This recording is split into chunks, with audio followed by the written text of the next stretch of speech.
Imagine the worst seat in the universe. You're sitting directly on top of a nuclear bomb. Not near it, not watching from a bunker, you're on it. Now someone presses the button and you ask the most hopeful question ever. Could I survive a microsecond? That's 1/1,000,000th of a second. A microsecond is incredibly short. Light travels only 300 meters in that time. Your brain can't register anything. Nerve signals haven't even started. But the bomb doesn't need that long. In a typical nuclear fission weapon, the chain reaction that splits atoms completes in under 1 microsecond. That's all it takes to release the energy that will end you. By the time that single microsecond has ticked by, the atomic chain reaction is over. Temperatures near the core have reached millions of degrees Celsius. Radiation is blasting out at light speed, and you are already plasma. Let's compare some firepower.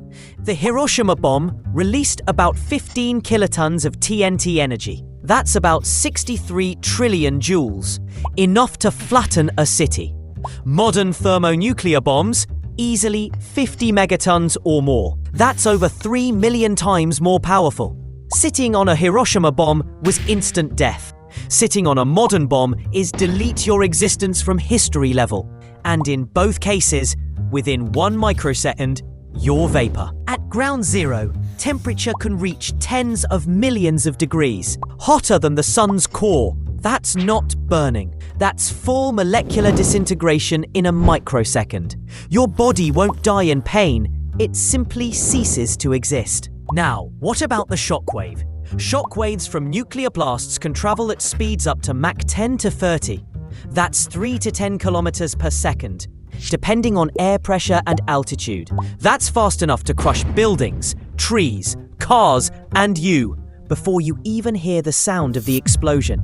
And remember, thermal radiation, the part that sets things on fire, travels at the speed of light. So if a microsecond is instant death, how far do you need to be to survive?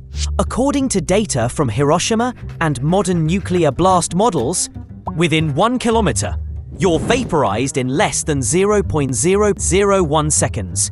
You don't feel a thing.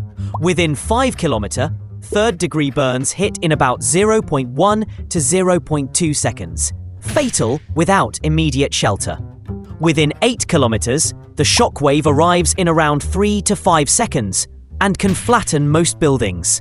Within 10 to 15 kilometers, you might survive if you're indoors, behind shielding, and underground. The blast wave here takes 8 to 15 seconds to arrive. So even at the edge of the danger zone, you need time and distance, not hope. But sitting on the bomb, you don't get seconds. You barely get picoseconds. Even if you wore a sci-fi armor suit, the radiation dose in 1 microsecond is enough to fry your DNA and vaporize your shadow.